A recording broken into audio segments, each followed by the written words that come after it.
हाँ, ये सही बात है। दरअसल क्या है कि आपका प्रेम उनकी पूंजी है, और जिसको जनता का प्रेम मिल जाए उससे बड़ी पूंजी कुछ नहीं हो सकती।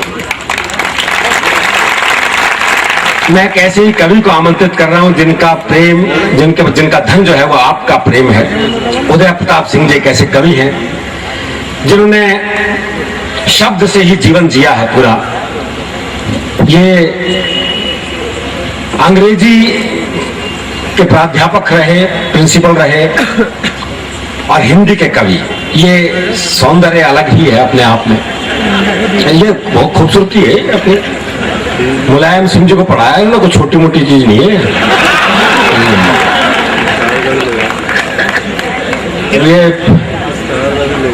उदय प्रताप सिंह जी की कई कविताएं ऐसी हैं जो गुण के आप ले जा सकते हैं, हृदय में संजो के ले जा सकते हैं। हमारे मंच के सबसे वरिष्ठ कवि आदरणीय उदय प्रताप सिंह जी को मैं बड़े सम्मान के साथ आमंत्रित कर रहा हूं। आप जोरदार तालियां बजाकर स्वागत करें उदय प्रताप सिंह जी। एक शाम रवि के प्रति दैन्य भाव जागा। सूरज डूब रहा है और मेरे मन में एक भाव आया कि एक शाम रवि के प्रति दैन्य भाव जागा कि डूबने को चढ़ता है व्योम में अभागा। एक शाम रवि के प्रति दैन्य भाव जागा कि डूबने को चढ़ता है व्योम में अभागा। नभ बोला और क्या फल होगा उसका जो पूरब में जन्म लेके पश्चिम को भागा। क्या बात है भाई, वाह वाह वाह वाह वाह वाह वाह। क्या कहने वाह। हमें अपने पूर्व के संस्कारों पर गर्व होना चाहिए, इसलिए अंग्रेजी का लेक्चरर होकर भी हिंदी में कविता लिखता हूँ। और एक दूसरी बात, जो राष्ट्रीय कवि सम्मेलन है उस पर मैं 4 पंक्तियां पढ़ना चाहता हूँ।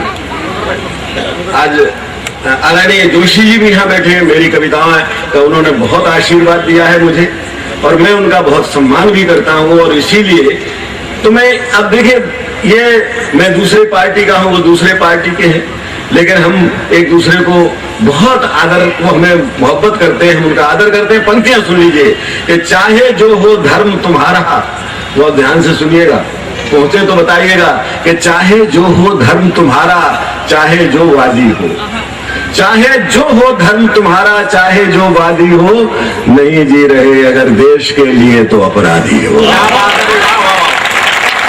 क्या मतलब है हम किस धर्म के हैं, किस जात के हैं, किस पार्टी में हैं?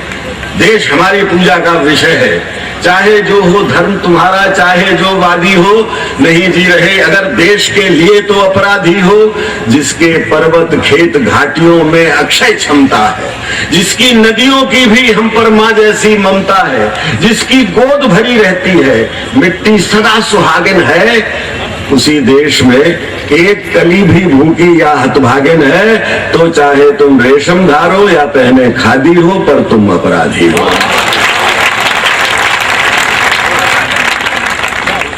और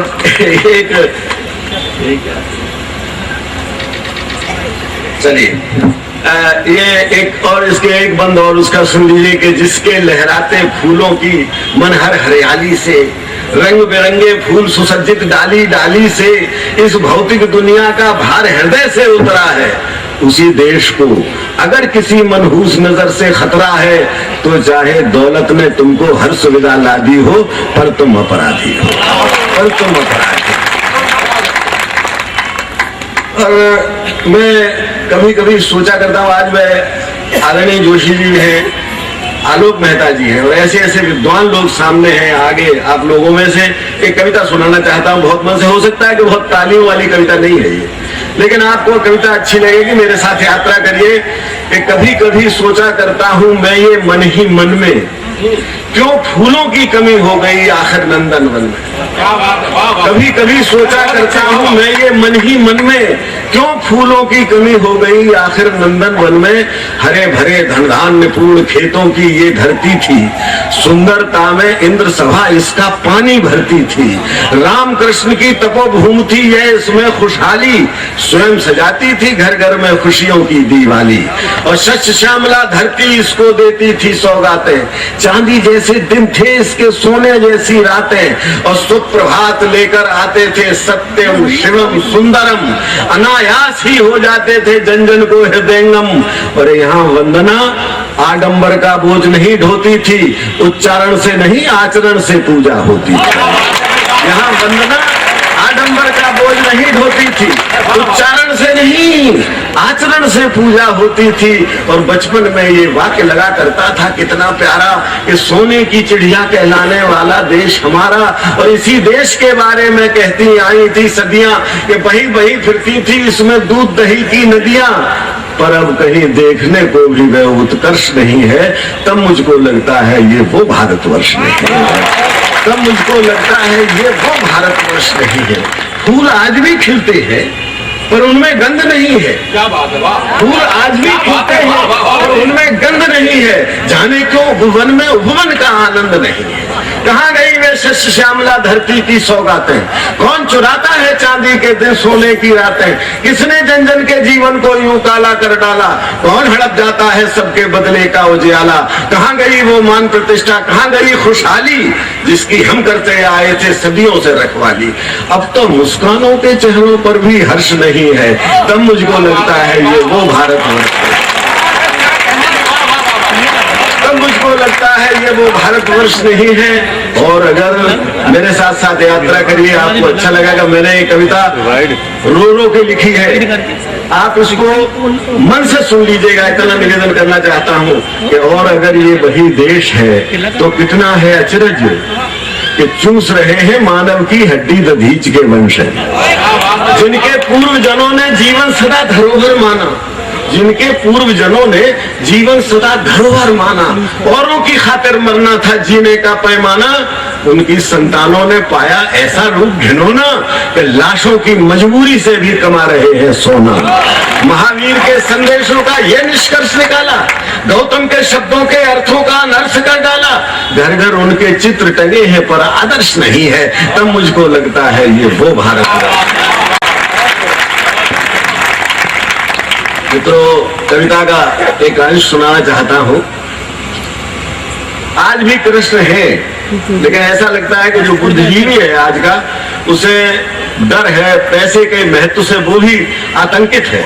तब ये पंक्तियां पढ़ रहा हूं कि खींच रहा है द्रुपद सुता का अब भी चीर दुशासन, खींच रहा है द्रुपद सुता का अब भी चीर दुशासन, और पूर्ववत देख रहा है अंधा राज सिंहासन। पर तब से अब की स्थिति में एक बड़ा अंतर है कि इस युग के कान्हा को दुर्योधन के धन का डर है। भीष्म विदुर की तरह शक्ति वो चीर बढ़ाने वाली इस युग में करती है दुर्योधन की नमक हलाली, और इसी तरह खिंचती जाएगी द्रौपदियों की साड़ी, यह दुर्योधन धनी रहे और निर्धन कृष्ण मुरारी। एक दार्शनिक का है ये, कवि का निष्कर्ष नहीं है।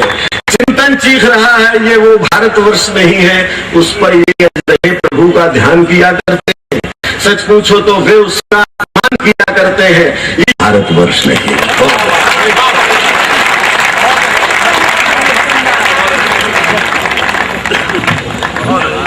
क्या कहने डॉक्टर साहब के लिए एक बार और तालियां बजा रहे थे।